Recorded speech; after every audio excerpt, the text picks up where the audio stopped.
جس میں T T شامل تھا، جس میں کلاشنکوف شامل تھی، جس میں بوری شامل تھی، جس میں دہشت و وحشت شامل تھی.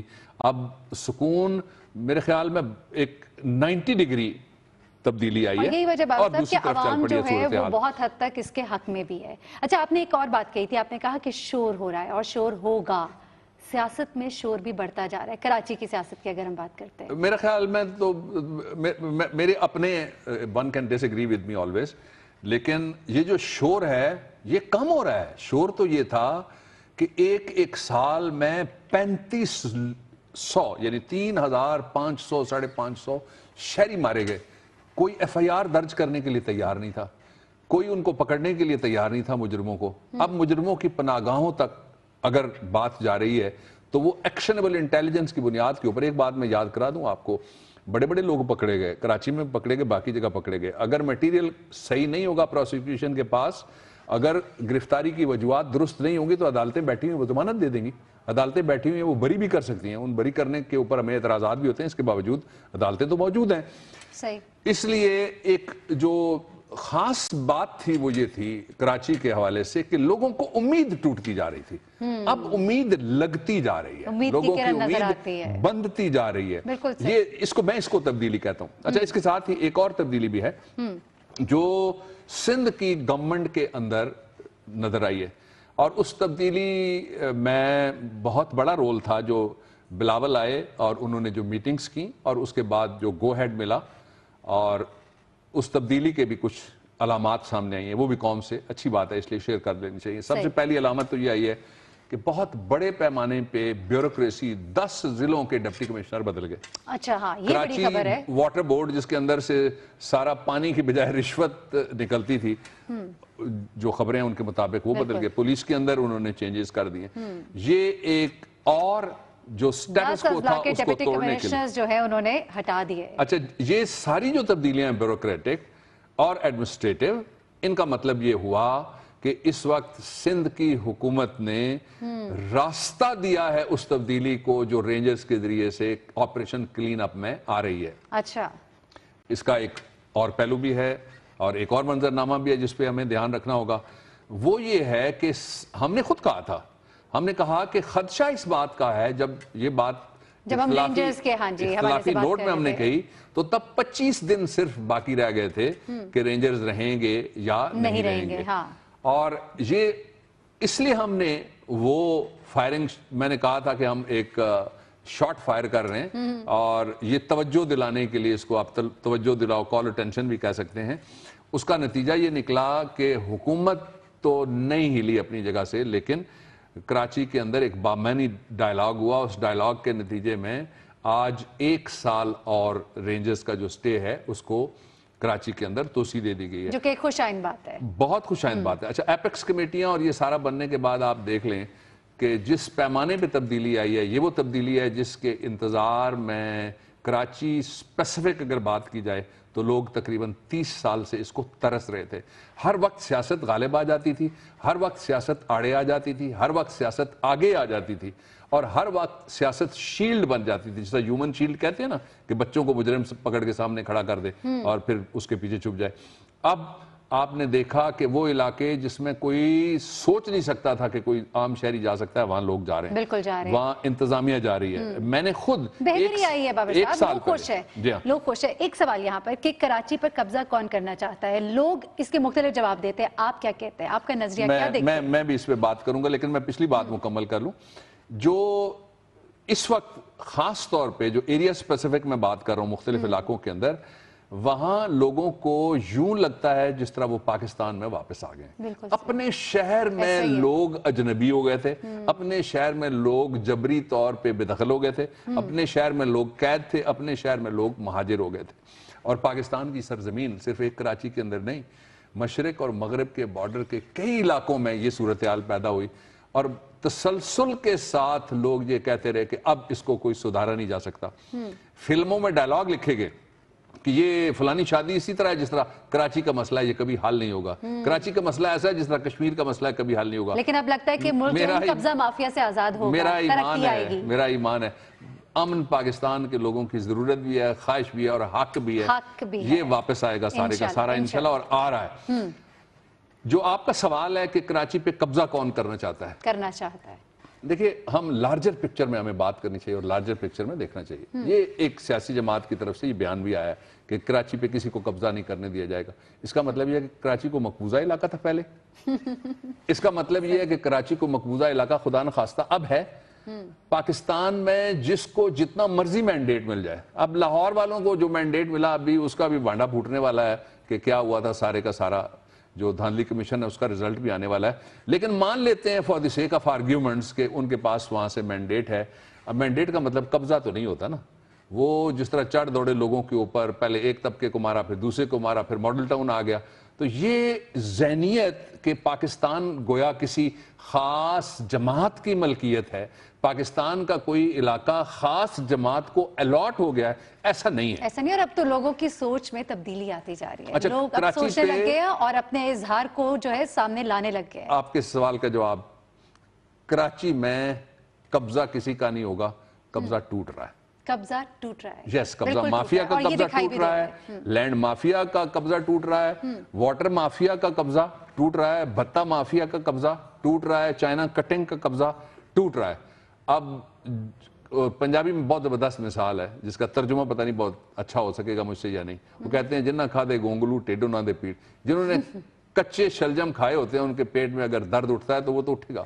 صحیح ہو گیا. یعنی کہ جو گفتگو ہے اس کا خلاصہ یہ ہے کہ کراچی میں تبدیلی آ رہی ہے, آ گئی ہے, بہتری آئے گی انشاءاللہ, اور حالات جو ہے وہ بہتر ہوتے جا رہے ہیں. بابر صاحب, ایک فیصلہ کیا گیا 27 رمضان کو, اس فیصلے پر آپ کیا کہیں گے؟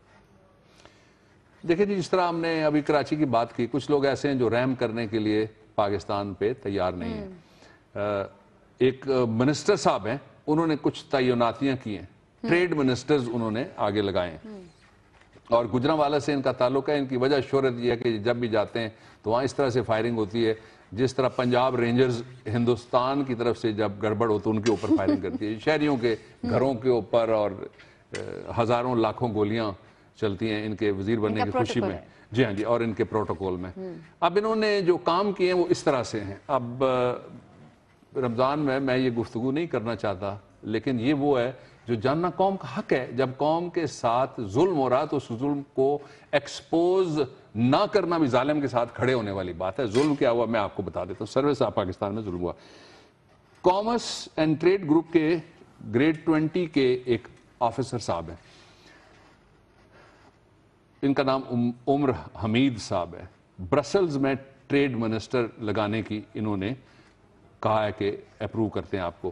آپ کو پتا ہے یہ کس کے رشتہ دار ہیں؟ کن کے؟ یہ نون لیگ کی ایک سینیٹر صاحبہ کے بیٹے. کون سی؟ عمر حمید صاحب جن کا میں نے ذکر کیا. اچھا ٹھیک ہے. یہ نون لیگ کی ایک ایم این اے کے بھانجے ہیں, یہ نون لیگ کی ایک اور ایم این اے کے سگے بھائی ہیں. اب دیکھیں نا, میرٹ تینوں طرف سے اتنا زوردار حملہ ہوا میرٹ کا کہ ان کی تعیناتی ہوگی گریڈ 20 کے افسر کی, اور کوئی ایسا نہیں لگ سکا جو میرا اور آپ جیسا ہے جس کا کوئی رشتہ دار منسٹر ہے, جس کی کوئی والدہ یا خالہ یا بہن یا بھائی یا جس کا کوئی چچا یا ماموں پارلیمنٹ کے اندر بیٹھا ہوا ہے. یہ تعیناتی نمبر 1 ہے جی, میرٹ کی حد ہو گئی. دوسری جو میرٹ کی حد وہ ہے ڈی ایم جی گروپ کے افسر طارق وقار بخشی صاحب ہیں. یہ جینوا میں ٹریڈ منسٹر ان کو اپوائنٹ کیا گیا ہے, اور یہ ایک سابق وفاقی سیکرٹری تھے وقار بخشی صاحب, ان کے بیٹے کیریئر بیوروکریٹ کے بیٹے. لیکن اب ان کے لگانے کی جو وجوہات اسلام آباد کے اندر جو بیوروکریٹ ہمیں بتاتے ہیں وہ یہ ہیں. پہلی وجہ کہتے ہیں جی کہ یہ ایک سینئر بیوروکریٹ جو سرونگ ہیں ان کے رشتہ دار ہیں, نمبر 1. دوسرا, یہ الیکشن کمیشن کے ایک انتہائی اہم عہدیدار کے داماد ہیں, نمبر 2. اور ایک سیکرٹری پیٹرولیم ہے, یہ کہا جا رہا ہے کہ ان کے برادر ان لا بھی ہیں. یہ دوسری میرٹ کی دھجی بکھیری گئی. تیسری, علی طاہر صاحب ہیں, یہ ایڈمنسٹریٹو گروپ میں گریڈ 20 کے یہ آفیسر تھے. واشنگٹن میں انہیں لگایا گیا, ظاہر ہے ٹریڈ منسٹر لگے تینوں. یہ ایشین ڈیولپمنٹ بینک کے مستقل جو مندوب ہیں, اچھا, یہ ان کے کازن ہیں. اور یہ بورڈ جو تھا اس کی سربراہی کون کر رہا تھا؟ وہی جو گجرانوالہ میں جا کے فائرنگ کروانے والے خرم دستگیر صاحب. کبھی تعلیم آپ کی قابلیت جو ہوتی تھی وہ ان تمام تر پوزیشنز پہ تقرریوں کی وجہ بنتی تھی، اور اب آپ کی تعلق داریاں بنتی ہیں. اس سے اگلی بات بتا دوں. اگلی بات آپ بتائیے گا، وہ ارسطو کا بھی بتائیے گا. وہ ارسطو کون ہے جو زیادہ تنخواہیں لے رہا ہے؟ کس سے زیادہ؟ ہمارے وفاقی سیکرٹری سے زیادہ، ہمارے جرنیلوں سے زیادہ؟ بابر صاحب، اس ارسطو کا آپ نے ضرور ذکر دیکھیں، جو کیا. میرے پاس معلومات ہے نا، جو پاکستان کی مسلح افواج کے سربراہ ہیں ان کی بھی تنخواہ تقریباً بائن لاکھ 2 لاکھ کے قریب ہے. اچھا. جنرلز جو ہیں وہ 1,80,000 کے درمیان، کوئی میجر جنرل لیفٹیننٹ جنرل میں تھوڑا بہت فرق بھی ہے تنخواہوں میں. وفاقی سیکرٹری جو ہیں وہ بھی اتنا ہی ہے. مونیٹائزیشن کے ذریعے سے کچھ پیسے ان کو ملتے ہیں، لیکن وہ بھی اتنی تنخواہ ہے. 5 لاکھ روپے تنخواہ. اور جس دن سے تعیناتی ہوئی اس دن سے پچھلی بھی تنخواہ. اور افسوس یہ ہے کہ وہ کہتے ہیں جی مجھے 1 عدد نئی گاڑی ملی ہے. یہ محکمہ پتہ ہے کیا ہے؟ کیا؟ یہ کوئی وزارت نہیں ہے. اچھا. یہ کوئی وزیر اعلیٰ کا دفتر نہیں ہے جس کے اوپر کوئی دفتر کھولا گیا. یہ وزیر اعظم کے دفتر کے اوپر کوئی دفتر نہیں ہے. یہ وزیر اعظم سے بھی زیادہ تنخواہ ہے. یہ وزیر اعلیٰ سے بھی زیادہ تنخواہ ہے. یہ گورنروں سے بھی زیادہ تنخواہ ہے. یہ جو متروکہ وقف املاک ہیں، ایویکیو ٹرسٹ پراپرٹی، یعنی جو مہاجرین چھوڑ کے چلے گئے، جو پاکستان کی لاوارث پڑی ہوئی ہیں زمینیں اور مکان اور جائیداد اور دکانیں، ان کو سنبھالنے کا کام کرنے یہ کے ان کو لیے سنبھالیں گے. یہ تنخواہ ہے جی. اب آپ انتظار کریں کہ کیا اس میں کوئی سو موٹو نوٹس آئے گا. ٹھیک ہے. یہ جو آج ہم نے بات کی، آج کل نیب بڑا ایکٹیو ہوا ہے نا، تو 4 کیس تو یہ ہم نے بتا دیے، 3 یہ اور 1 یہ. صحیح. میرٹ کی دھجیاں کس طرح سے؟ نیپوٹزم. ہاں بالکل ٹھیک. میرٹ کی دھجیاں کس طرح سے اڑائی گئی، یہ تو ہم نے آپ کو بتایا. یہاں پہ بریک لیں گے، اور بریک سے جب ہم واپس آئیں گے تو پھر ہم ذکر کریں گے رمضان المبارک کا، جو کہ خود احتسابی کا مہینہ ہے. اس میں ہم نے کیا کھویا، کیا پایا، یہ جانیے گا ایک بریک کے بعد.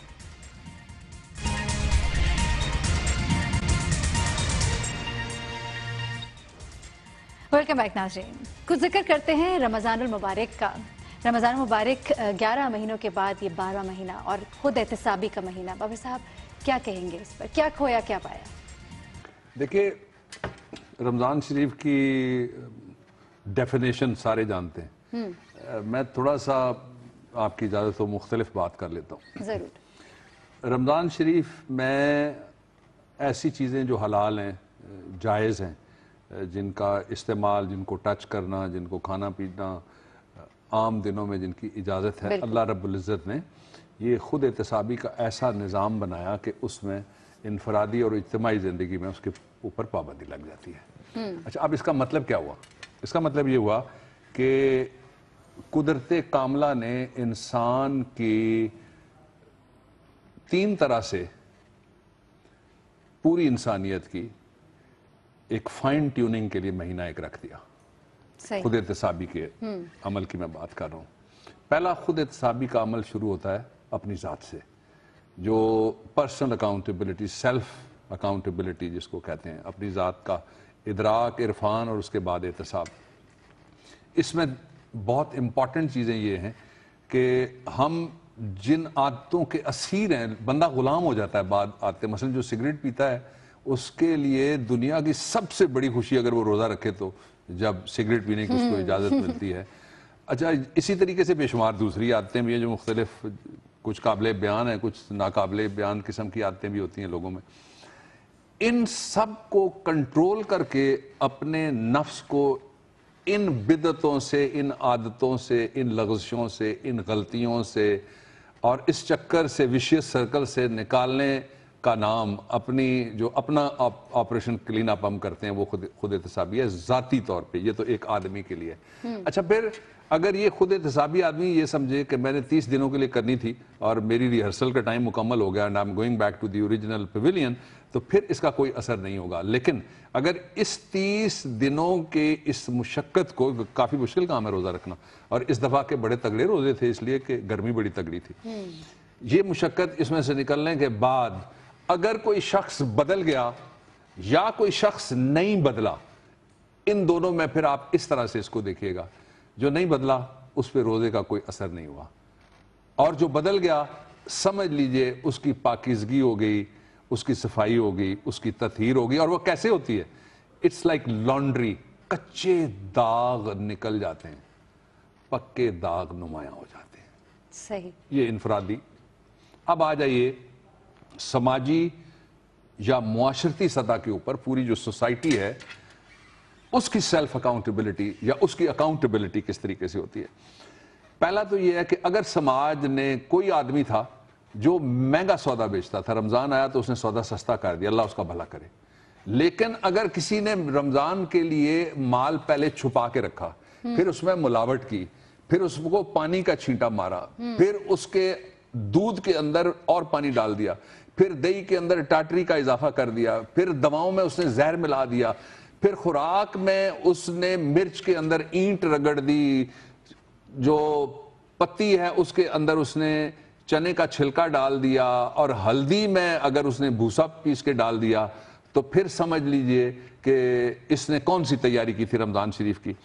یہ ایک پہلو ہو گیا. دوسرا یہ ہے کہ اگر سماج نے لوگوں کے لیے اپنے جو ہم نفس ہیں ان کی صدی میں, ان کے عرصے میں, ان کے علاقے میں, ان کے ملک میں, ان کے سماج میں, ان کے محلے میں, ان کے رشتے میں, ان کی برادری میں, ان کے خاندان میں, ان کے گھر میں جو لوگ ہیں, اگر ان کی زندگی میں آسانیاں پیدا کی. میں ایک حدیث سی پڑھ رہا تھا, حضور محترم صلی اللہ علیہ وآلہ وسلم نے ارشاد فرمایا کہ جو آپ کی شریک حیات ہے رمضان شریف میں اور گھر والے ہیں, ان کا خرچہ بڑھا دو, اچھا, ان کا ہاتھ کھلا کر دو, ان کو اور پیسے دو.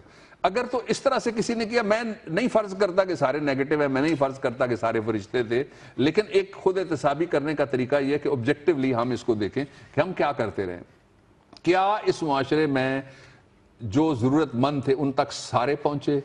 کیا اس معاشرے میں مہنگائی کم ہوئی رمضان شریف کے مہینے میں؟ کیا لوڈ شیڈنگ کم ہوئی؟ لوگوں کی زندگیوں میں آسانیاں آئیں؟ اگر نہیں آئیں تو اس کو میں اس اعتبار سے ایک ناکام معاشرہ میں ججمنٹ دینے کی پوزیشن میں آ جاؤں گا.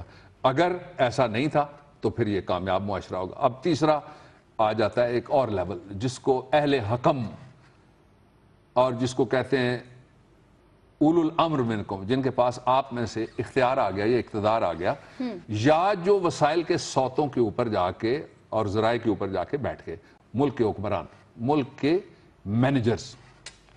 کیا وہ لوگوں کے حالات اس مہینے میں تبدیل کرنے میں کامیاب ہوئے؟ یہ بڑی خود احتسابی کے بعد سماج کی احتساب کی بات ہوئی ہلکی پھلکی, اور پھر تیسری ہے حکمران کے احتساب کی بات. ان کو پوچھنے والا کوئی نہیں ہے, اللہ تعالیٰ تو لازماً دیکھ رہا ہے, صحیح, اور ان کو احتساب کرنے والا بھی کوئی نہیں. یہ بات طے شدہ ہے پاکستان میں, جو کچھ ہوتا ہے سب نمونہ, سب فرضی, سب نقلی, سب نمائشی, سب کاسمیٹک ہوتا ہے. لیکن ایک احتساب ہوا ہے جس سے کوئی بچ ہی نہیں سکتا, اگر وہ 100 سال بھی عمر کسی کی ہو نا. تو اس پٹوار کے علاقے کا ایک شاعر تھا, اس نے سارے مذاہب کو رکھ کے اور سارے طبقات کو رکھ کے ایک پٹواری اور ہند کو اور ہزارہ کی لینگویج میں, پہاڑی بھی آتی ہے اس میں, ایک شاعری کی صنف ہے جس کو کہتے ہیں سی حرفی, اور اردو میں اس کو آپ ہائیکو کہتے ہیں. اس پہ اس نے کہا کہ ملا ملوانے سب علم والے, پنڈت پوتھیاں پڑھ پڑھ گیان مر گئے. اچھا, کہ جتنے بھی سارے مذہب کے بڑے بڑے ہیں نا, یہ اپنی اپنی ساری تبلیغیں اور خطبے دینے کے بعد اور لوگوں کو اپنے اپنے بھاشن دینے کے بعد انجام کیا ہوا؟ مر گئے. ملا ملوانے سب علم والے, پنڈت پوتھیاں پڑھ پڑھ گیان مر گئے. کاروں بادشاہ قبراں پٹائے دیتیاں, وہ بھی دولت دا کر کر سامان مر گئے. کاروں وہ تھا جس نے قبریں اکھاڑ اکھاڑ کے زیورات لوگوں کے نکالے اور وہ خزانہ جمع کرتا رہا. اور ریسی رب دا نام غریب چندہ حاکم, حکم کر کر بے نشان مر گئے. آپ دیکھ لینا جہانگیر کا مقام کدھر گیا, شیخو پورا ہرن منار, ٹھیک ہے جی. اب جانا ہے اور اس احتساب سے ہم بچ نہیں سکیں گے, لیکن ایک احتساب ضرور کرنا چاہیے سماج کا, سماج کو, ہماری ذات کا, ہماری ذات کو, اور ہماری حکومت کا, ہمارے عوام کو اور اداروں کو, کہ کیا اس مہینے میں یہ لوگوں کو کچھ دینے میں کامیاب ہوئے, یا اپنی جیبیں بھرتے رہے, اپنے پیٹ وسیع کرتے رہے, ڈالر باہر جاتے رہے, کمائی کرتے رہے, غریب کو کچھ ملا یا نہیں ملا. بالکل صحیح. رمضان المبارک جو ہے یہ تو اختتام پذیر ہوا, لیکن اس کی روح کو ہم پورا سال اپنے ساتھ رکھ سکتے ہیں, اور کس طرح, جیسے کہ بابا روان صاحب نے بھی کہا کہ خود احتسابی کا عمل جو ہے یہ پورے سال جاری رہنا چاہیے, اس مہینے میں بھی اور باقی مہینوں میں بھی. یہاں بریک لیتے ہیں, بریک سے جب ہم واپس آئیں گے تو ہم بات کریں گے اپنے عوام کی, اپنے عوام کی آواز ٹویٹرز بھی ہم آپ تک پہنچائیں گے, ساتھ ہی ساتھ آپ کو یہ بھی بتائیں گے کہ چاند رات پہ وہ کون لوگ ہیں جن کو ابھی تک تنخواہ بھی نہیں ملی. ہمارے ساتھ رہیے گا.